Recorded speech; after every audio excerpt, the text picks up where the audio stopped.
Welcome to the Big Me Kickoff. I'm your host, Kevin Noon, here at Buckeye Huddle, and it is Wisconsin week. It is the start of Big Ten play, and we are really excited. Everybody's had a chance to get through their non-conference. Some non-conference schedules have been better than others.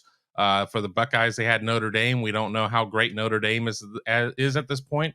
Wisconsin had Washington State.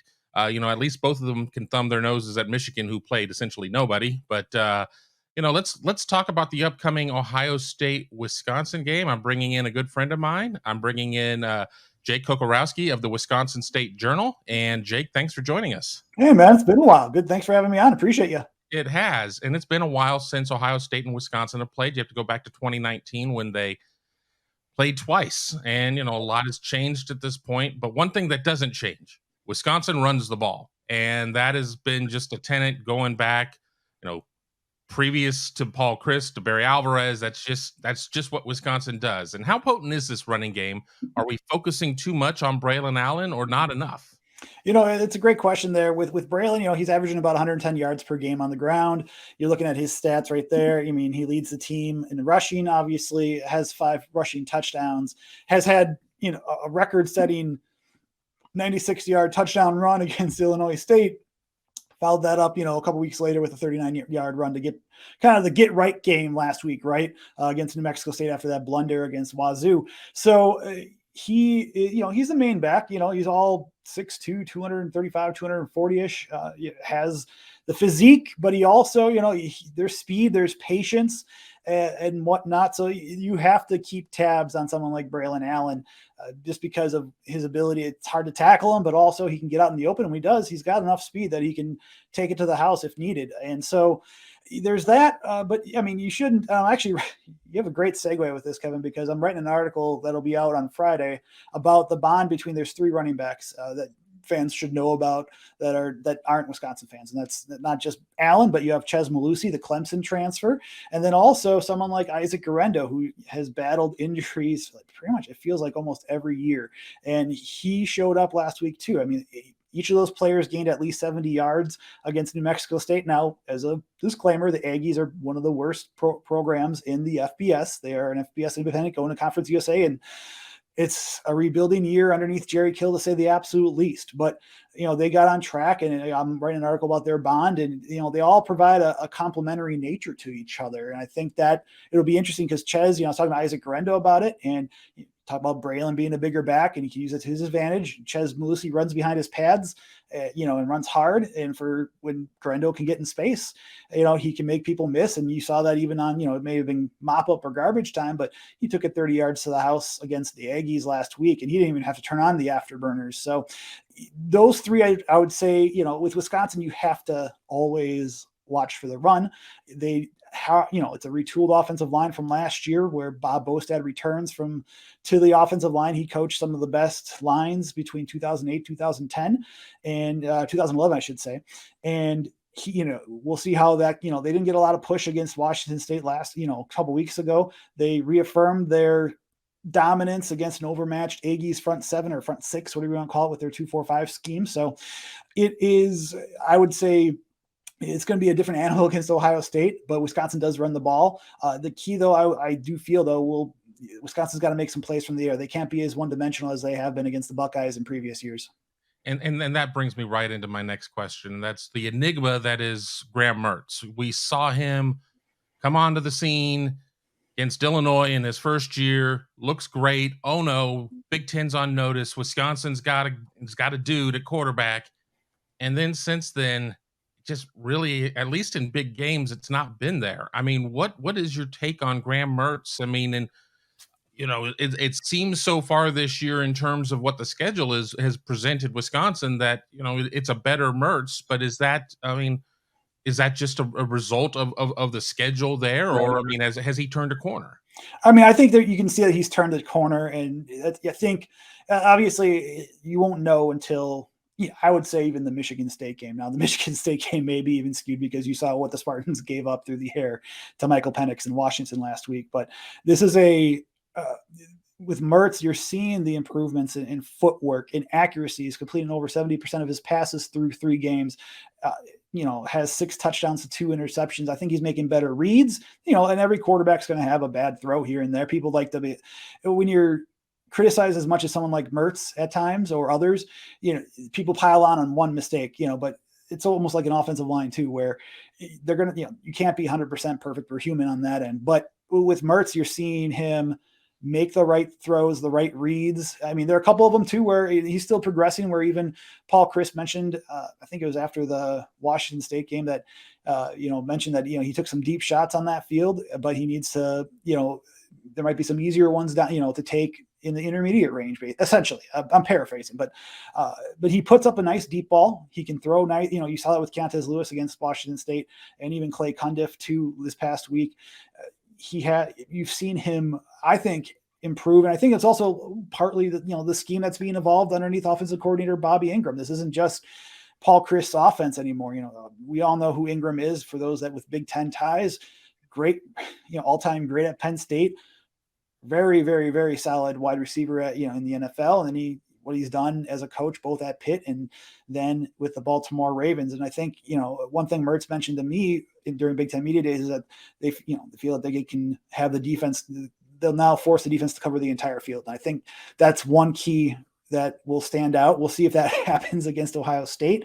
And those athletes, especially underneath the Jim Knowles defense that is revamped, and they've had good results early on, but he's cut down on his mistakes. He's being accurate. And to me, that's been what stood out the most. And it's no longer a lie. Through 3 games, it's shown that he's not as much of a liability as he was last year. He can make plays, and and he's improved that level. And now it's going to be like, can he, especially against the Buckeyes on Saturday, can you take that up another level, and can you make some game-changing plays, which are going to be needed to have any hope of an upset in Columbus inside the Horseshoe?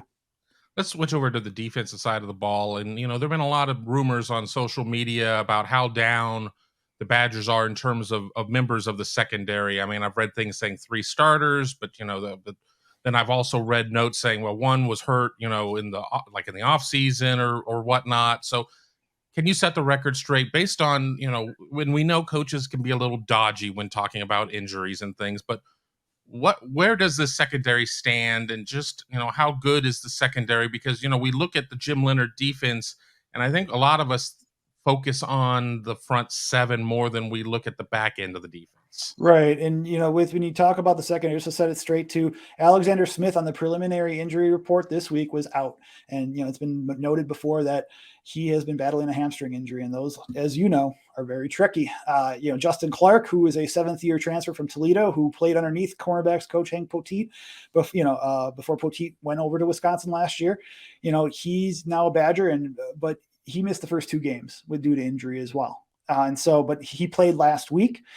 Smith is still out. I mean, one other key member of the secondary that's been out since part of the Illinois State games, sophomore safety Hunter Wohler, which for those that I think Buckeye fans might remember the name just because of the recruiting efforts where the Buckeyes wanted to obviously bring him, they offered him and they were in contact with him, and he chose Wisconsin back in, was it December 2019? But this is a player that, they've replaced him decently. Kamoy Latu, a Utah transfer, has been good back there. But there's Preston Zachman, who's, transitioning from, inside linebacker a couple of years ago to safety.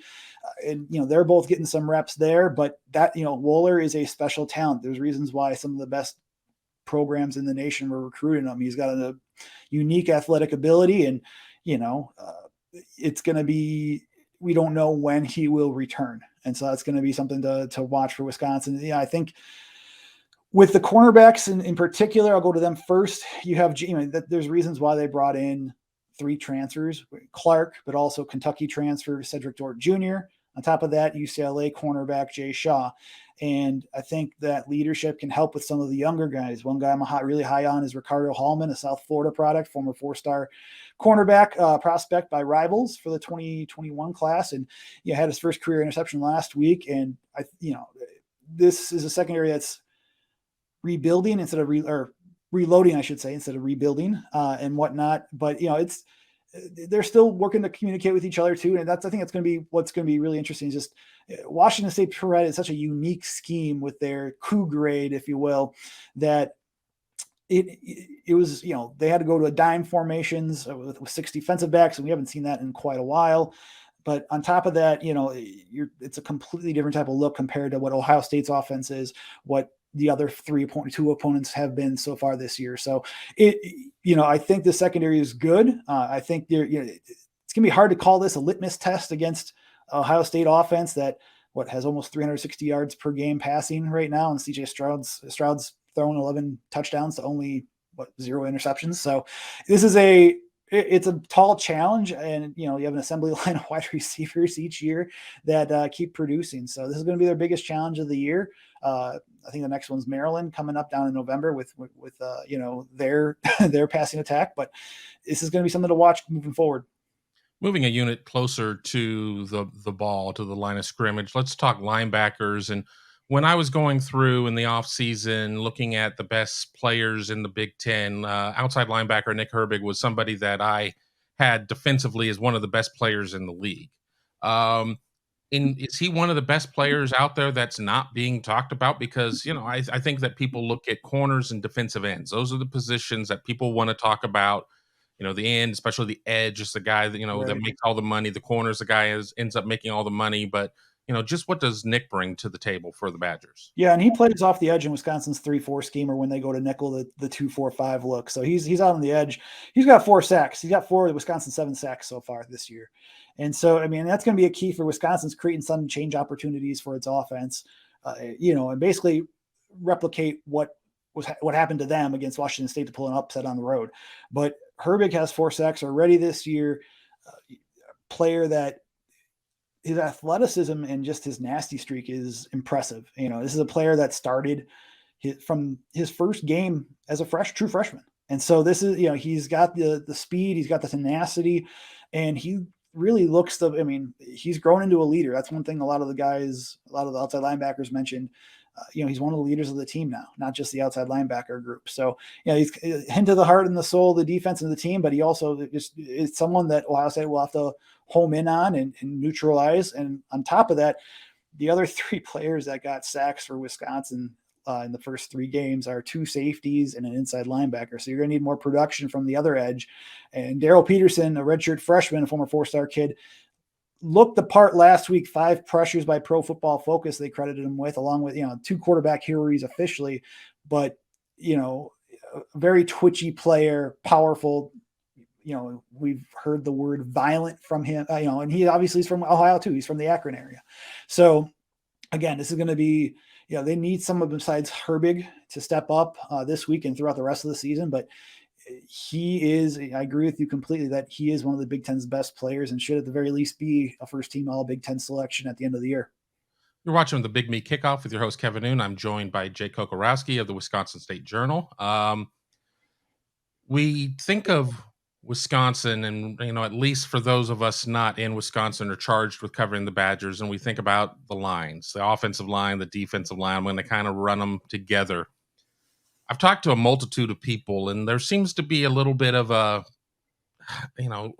not a consensus of how are these offensive lines and defensive lines compared to years past. And I've heard probably more negative on the offensive line than maybe the defensive line, but I've had some people tell me that both of them are still not some of the best that Paul Chryst has had. But what's your opinion of the lines? In the Paul Chryst era, this is a unit that is anchored right now for the defensive line with Keanu Benton, and he's the first name to talk to. He's a senior. He had a couple sacks against Ohio State in 2019, if y'all remember that, and just a presence in the middle. He uses his prep wrestling background to get linemen off their leverage and create opportunities for him. Now, he's had a couple of roughing the passer penalties over the past few weeks. That's something that he'll have to watch for. And also, it may be iffy or debatable on one of them or whatnot, but still it's being called. But, they are looking to replace someone like a Matt Henningsen right now, where, who it's been, you have Isaiah Mullins, another Ohio native from Columbus, but also Rodas Johnson, who, again, another Ohio native, and who he was twitchy, he's fast. And to me, that could, they need to, I think there's talent and there's potential there. And we just got to see a little bit more results on that end. And, but, I still think it's a good defensive line. And one thing that you see from Wisconsin's 3-4 look, or even their, obviously they're 4-2-5, but the line, they're looking to make plays more. It's not just, that started last year underneath new defensive line coach Raj Kalaji. It's not just a plug in a two gap and I'm hoping the linebackers make the plays underneath, the previous defensive line coach. Really, this is where they're going to try to attack a little bit more and make a play. If they have a chance to make a play, they're going to try to make a play. So within that, you need, you'll probably see the inside linebackers like Jordan Turner and Muma Meta. If you see them racking up sacks and they're like at the line of scrimmage or behind, the line's doing their part on Saturday. Again, tall task when you have two very good running backs and a very, obviously a talented offensive line. But I do think I think there is some, I would call depth issue. I won't call it an issue, but there's something that is something to watch because Isaac Townsend, who's an Oregon transfer, he was ruled out for the rest of the season, and he's a player that was an outside linebacker for the Ducks, and Ross Kalaji glowed about his athletic ability. He was just kind of picking up the playbook and going from there. He could play like an outside linebacker, but he had a defensive line position, which is impressive, but he's out for the year now. So you have three defensive linemen that have a lot of game experience with Mullins. You have Johnson, but you also have James Thompson Jr., yet again, Ohio native from Cincinnati area. So those guys, but then behind them, Kincaid, McDonald, and a couple others, can they step up as well and fill holes if they need to? Now, if Ohio State goes to obviously 11 personnel is whatnot, I'm going to guess Wisconsin's going to be in the majority, 2-4-5 nickel looks or some sort of sub package where you don't need three defensive linemen at all times. So that'll help keep guys fresh. But, I still think there's a lot of talent there, and we'll see just what comes, not just on Saturday, but throughout the rest of the season. The offensive line real quick. I know I'm blabbering a lot, so I apologize, Kev, but the line, this is Bob Bostad's first year being back as the offensive line coach. He was an inside linebackers coach from 2017 to last year. Obviously molded NFL bound players like Jack. Jack Sitchy was injured for his first year, but Chris Orr, Ryan Connolly, TJ Edwards, who's tearing it up for the Philadelphia Eagles. You have Jack Sanborn, who made the roster. Leo Chanel, who's a Big Ten linebacker of the year, a physical freak, and now he's with the Kansas City Chiefs. So, now he's going back to the offensive line where, he's molded guys like, Gabe Karimi, John Moffitt, Peter Kahns, Travis Frederick, Rick Wagner, all these NFL bound names, Kevin Zeitler. I can't forget about Kevin. So, it's going to take, he worked to focus in, home in on, he's saying he was trying to find players, have them find one position that they could focus in on. There's a lot of cross training, I think, with Joe Rudolph, who was a great coach, and always great to talk to. But there's also when you had Wisconsin, I would say, there's some cross training there. Like now they're kind of focusing on one position. They'll go for, but there's still some little bit of cross training here and there. But, I think Jack Nelson's great at left tackle. Tyler Beach is there. At left guard, he moves inside.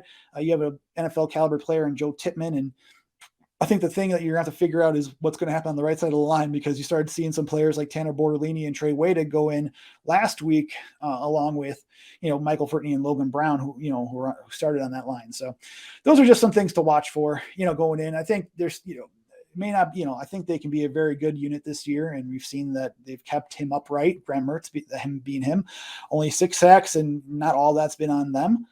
But again, this is going to be a tall task, and I don't know, this may not be this is going to be a tall litmus test for them coming up this weekend. I'd be remiss if I didn't bring up the Washington State game, and obviously turnovers were a huge factor. I mean, was that the undoing, or was there something else? Is that, what really led to, that game shocked me. I mean, I do, we don't have sports wagering in Ohio, and Lord knows I would never do anything illegal, but we do some play money type, we have a fantasy game there. And I was very confident in Wisconsin, and lo and behold, I ended up taking a bath on that one. I mean, what really went wrong there? I mean, they had 3 takeaways. Whenever you cough up, 2 fumbles and an interception. That fumble, actually, by the way, was turned into a takeaway for the Badgers because they stripped the ball and Graham Mertz fell on it after that. So that was kind of that happened twice. And then the other time it happened was Jay Shaw, where he intercepted the pass and Wazoo stripped him of it. And several plays later, Nakia Watson does a spin move on his old team and goes for a 30-yard touchdown. So, takeaways were huge. Penalties. I mean, you can't. I mean, it was a perfect recipe, right? You had 11 penalties for 106 yards at home. That's inexcusable. And then on top of that, you also have, oh gosh, the second half they start off with a terrible kickoff return that puts Washington State in great position. So those are kind of the big things. And Wisconsin really has to try to replicate that recipe to do the same thing to Ohio State coming up. And I'll that really leads into the next question as we're getting through these. I appreciate you for being on the show. And the question is, as I have written, is Wisconsin wins the game if, and I'll go back to 2010, and when number one Ohio State goes into Camp Randall and Wisconsin returns the opening kickoff. I mean, obviously that's something for a touchdown. That's obviously something there. Turnovers. There's always a great equalizer. But what does Wisconsin need to do to win this game? I mean, obviously the odds makers see it as a couple few scores. With it being 17, 18 points as of midweek. But what needs to get done? Right. I mean, I hate to be redundant, but it's kind of the same recipe with that, where you have to, along with everything there, I think Graham Mertz going to have to make some game-changing throws. I think that's going to be a big thing. If you can get Ohio State secondary to bite and make some big throws there, that's going to help. But unfortunately, our internet signal got a little crossed up there, so I'm going to just end it at this point and thank Jake from the Wisconsin State Journal for being part of the show. I want to thank you for watching here on the Big Me Kickoff. Looking forward to the game, and be sure to keep it locked in here at Buckeye Huddle for all of our great coverage leading up to the game.